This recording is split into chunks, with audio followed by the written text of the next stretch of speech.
In the twilight of the 11th century, the world stood on the edge of transformation. The fading echoes of Rome still haunted Constantinople's marble halls, while the Islamic world, fractured and radiant, glimmered with rival caliphates and rising warlords.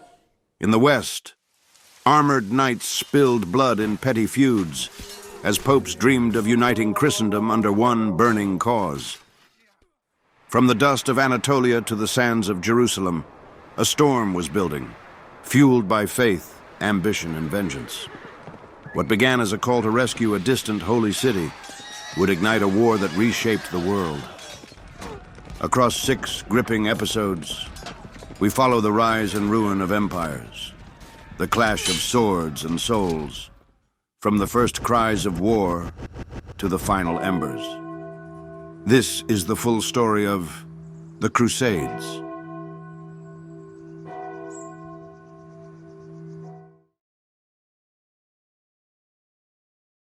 History seldom whispers. It breathes heavily through collapsing empires, fractured faiths, and rising ambitions.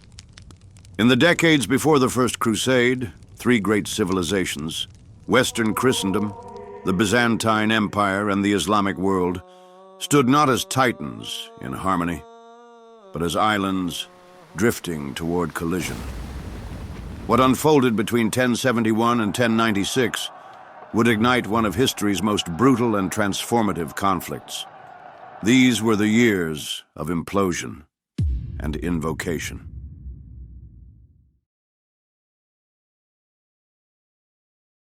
The turning point came beneath the blazing sun of eastern Anatolia. The Byzantine army, battle-hardened, well-armored, and proud, met the nimble Seljuk Turks outside the town of Manzikert. At the helm of this bold gamble was Emperor Romanos, the 4th Diogenes, a seasoned general turned emperor determined to restore the fading glory of the Eastern Roman Empire. His campaign to reclaim lost Anatolian territory marked a final attempt to reverse Byzantine decline. But betrayal by his own commanders would undo everything. Romanos was captured, the army scattered, the imperial illusion shattered. What followed was not merely a military defeat, it was a spiritual and territorial unraveling.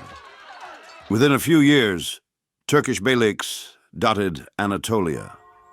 Once thriving Christian cities like Caesarea and Iconium fell under Islamic rule. Greek and Armenian peasants either fled, submitted, or disappeared into the frontier's chaos. Monasteries were looted. Churches were converted or left to decay. The Byzantine Empire, already strained by internal rivalries and economic collapse, began to hemorrhage territory and morale. The once firm line separating Christian East from Muslim frontier blurred and buckled. Anatolia, long the heartland of Eastern Orthodoxy, became an unfamiliar realm. To those who fled westward, it was as if Christendom had been turned upside down. In Constantinople, the catastrophe was seen not just as political. It was divine punishment. The empire had sinned, and now God had withdrawn his protection.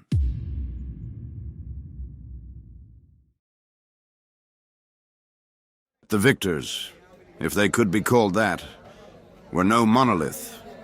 The Islamic world, though intellectually radiant, was politically fragmented. The Seljuk dynasty had reached its zenith under the charismatic and ruthless leadership of Alp Arslan and his son, Malik Shah. Rising from the steppes of Central Asia, they expanded Seljuk control across Persia, Iraq, and Syria. Under Malik Shah, the empire shimmered with both power and promise. But after his sudden death in 1092, unity gave way to chaos. The Seljuk domains splintered. Emirs turned on each other. Baghdad became a chessboard of viziers and sultans. In Syria, rival warlords fortified Aleppo and Damascus, more concerned with local survival than distant threats from the Christian world. Even brothers became enemies. The unity of the sword gave way to the fragmentation of ambition. Further south, the Shia Fatimid Caliphate in Egypt battled both the Seljuks and internal decay. They briefly lost Jerusalem to the Seljuks in 1073, then reclaimed it in 1098, just before the Crusaders arrived. In the shadows rose a new and ominous force, the Nizaris, later known in the West as the Assassins. From their mountain strongholds, they turned political murder into an art form. Neither Sunni nor Shia rulers could rest easy while they watched. Yet for all this fragmentation, Islam still thrived. Cairo was a city of scholars. Damascus bustled with trade. Baghdad remained the heart of Sunni thought. But these cultural lights flickered beside the growing shadows of war. And the signs were there, for any who looked closely. Pilgrims from the West had become more numerous and more aggressive. Monks and mystics spoke of fire crossing the desert. The East was watching the West, but not nearly closely enough.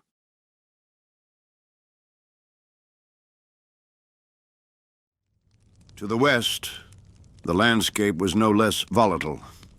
Europe in the 11th century was violent, superstitious, and restless. Feudalism dominated. Kings ruled in name, but real power rested in the hands of counts, dukes, and bishops. Knights, bound by loyalty to their lords, lived by the sword. With no external enemy to fight, they turned their blades inward, on each other. Entire generations of European nobility were raised in war, but lacked a battlefield. Castles became prisons of power. Clerics preached peace, but were ignored by armored men whose lineage demanded blood. The Church, increasingly appalled by this bloodshed, introduced the peace of God and truce of God, decrees meant to limit violence. But parchment could not control iron. Pilgrimages became the Church's solution. Send the violent to walk barefoot to holy sites. Let sin be washed away by dust and suffering. But Pope Urban II, a reformer with fire in his voice, saw deeper rot. Heresies spread, monastic orders fractured. The papacy had been humiliated during the investiture controversy with the Holy Roman Emperor. Urban dreamed of restoring moral order and of extending the Church's reach. Then came a letter from the East.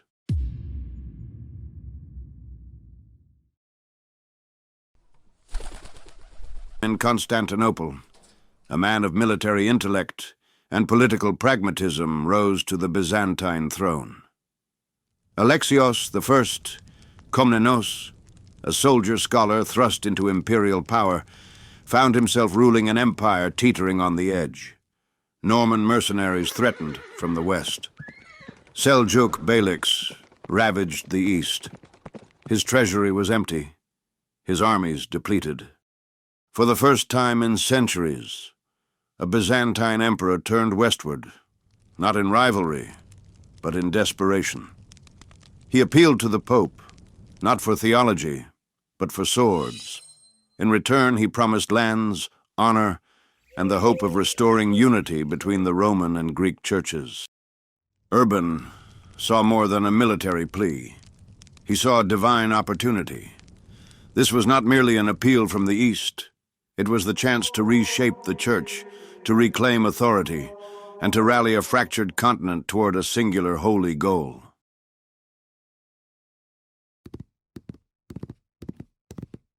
Urban II began a fiery tour of France, speaking in towns, abbeys, and fields.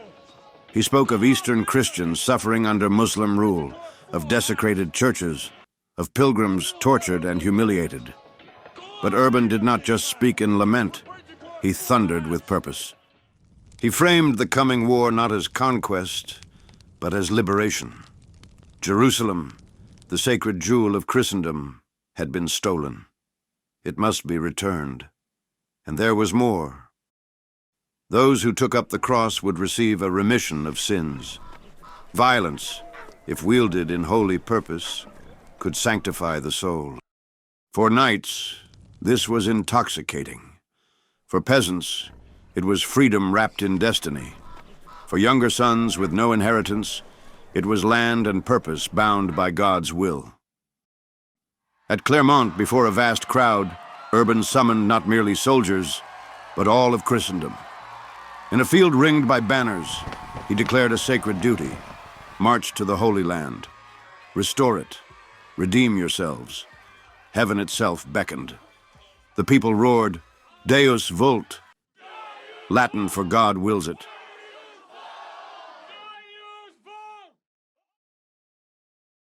The first to answer the call were not knights, but commoners. The People's Crusade, led by Peter the Hermit, a gaunt, wild-eyed preacher who traveled barefoot on a donkey, and his comrade Walter Sans Avoir, marched east with zeal, but little else. Fanatical and disorganized, their passion outpaced their preparation.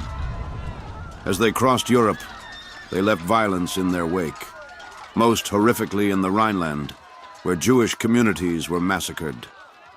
Urban had not asked for this, but neither did he stop it. By the time they reached Anatolia, the Turks saw not an army, but a mob. Near Nicaea, the People's Crusade was annihilated. The dream turned to dust.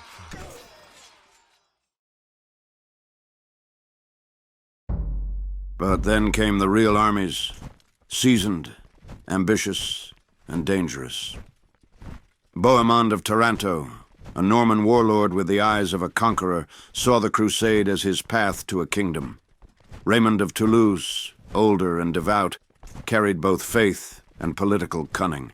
Godfrey of Bouillon, noble and unrelenting, would become Jerusalem's first ruler, though he would refuse the crown, calling himself Defender of the Holy Sepulchre. With them came thousands, knights, cooks, scribes, priests, merchants, a procession of faith, ambition, and desperation, stitched together by the Red Cross on their tunics. Alexios watched their arrival with wary calculation. These were not mercenaries. They were pilgrims armed for apocalypse. He needed them, but he did not trust them.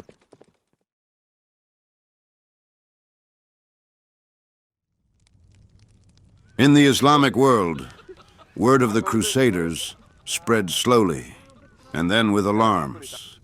The Seljuks of Rum, still fractured after Malik Shah's death, saw them as just another raid. The emirs of Aleppo and Damascus watched their Muslim rivals more closely than the foreign invaders. The Fatimids, having retaken Jerusalem from the Seljuks only recently, even believed the Crusaders might be useful allies. No one, not in Cairo, nor Baghdad, nor Aleppo, understood the scale of what was coming. The storm had already crossed the sea.